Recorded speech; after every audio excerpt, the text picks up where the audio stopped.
Hello and welcome to another edition of Zog Science.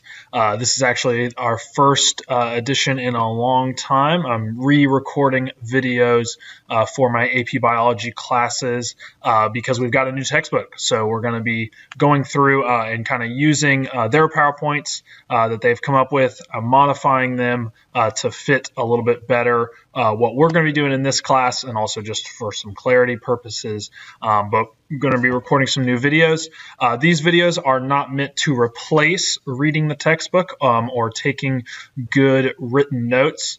They are going to be for additional resources so that you can get some more information, get some more lecture if that's what you want. They're also going to be used for remediation after our reading quizzes.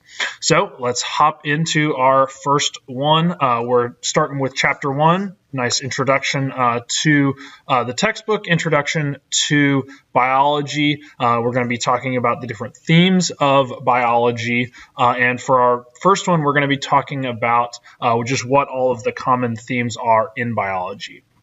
So in order to help organize all the information that we find in biology, we're going to be focusing on some kind of unifying themes that we're going to see throughout our course. They are organization, information, energy and matter, interactions, and evolution. So let's take a look at those a little bit more in a little bit more detail. But let's start off by taking a look at what is biology. Well, biology is the study of life, and specifically it's a scientific study. So we're going to try to use the scientific method. We'll talk about that in one of our later videos. Biologists are going to be looking at questions that have to do with living organisms, right? So how does a single cell develop into an organism? How does the human mind work? How are different forms of life in a forest, how do they interact? Or how are they transporting nutrients around? Those kinds of questions are the kinds of questions that we're going to be answering in this course. So our first theme is that new properties emerge at successive levels of biological organization. Basically what that means is that life is studied at different levels, right? We talk about very small things like molecules. We talk about very large things like living planets, or the part of the planet that has life in it. And so we can divide our study of life, our biology, into these different levels. And so the concept of this is called reductionism. Basically, we take very complex systems and we reduce them. We take a look at their individual components in order to understand what those individual components do. These are the kind of the main levels that we'll be taking a look at. We can start off at the largest level, the biosphere. We can also go down to the smallest level, which is molecules. And we're going to be taking a look at all these levels. And generally, the way that this course is going to work is that we're going to start at the smallest level, and then we're going to work our way up. So we're going to try to understand what happens at the small levels, and then we're going to put those pieces of information together in order to understand what's going on at the larger levels. So we're going to be starting off by exploring molecules and compounds and seeing how are those interacting, how do they work individually, how do they work when they come together, interact, and we're going to build on that information. When we do that, we encounter emergent properties. So emergent properties are the idea that when we take all of the individual pieces of something, we put it together, it has new properties. So for example, a bicycle is only going to work if you take all the individual pieces. You take the seat, the frame, the chain, the wheel, and you put them all together. Then it's going to be a bicycle, right? But by themselves, they're not individually a bicycle. So that's, again, kind of what we're going to be doing in this class. We're going to take a look at those individual pieces, and then we're going to put them together, and we're going to see what their properties are. So we take this idea of reductionism and we combine it with systems biology, which is where we take a look at an entire system and see what happens when you put all these individual pieces together. We're going to take a look at cells, right? And we're going to look at the individual cells. We're going to put, all the individual organelles in the cell. Then we're going to put those organelles together and see, okay, what properties does the cell have overall? That's kind of the idea here of systems biology. And at each level of the biological hierarchy, we find a correlation between structure and function. This is a big theme that we're going to be talking about a lot this year. We're going to really get into it at the beginning when we talk about molecules. We're going to talk about that structure of the molecule and how does that structure relate to its function. We're going to see that with organelles. We're going to see it with individual cells. We'll see it with tissue systems. Structure and function, highly, highly important, and a theme that we're going to be coming back to a lot throughout the year. Now, the cell is the organism's basic unit of structure, right, and function, and we're going to spend a lot of time talking about cells. And there are two main types of cells, just to kind of refresh you from freshman bio, right? You've got your prokaryotic and your eukaryotic cells. Recall that eukaryotic cells are membrane enclosed, and they have membrane-enclosed organelles along with a DNA-containing nucleus. Some of these organelles are limited to only some cell types, and we're going to explore those more when we get to that unit. Prokaryotic cells don't have a nucleus. They do still have DNA, and they also don't have other membrane-bound organelles. And they're also generally much smaller. If you take a look at this picture, you can see that our prokaryotic cell, and these are to scale, the prokaryotic cell is much more simple, right? We don't see all the complexities in it, and that's because it's much smaller. We can see the DNA, but we don't have a nucleus to actually be able to contain that. That DNA is free-floating. If we contrast that with our eukaryotic cell is much larger. We've got our nucleus, right? You can see how large it is. We've got a membrane around that nucleus that's helping to contain that DNA and keep it away from the rest of the organelles.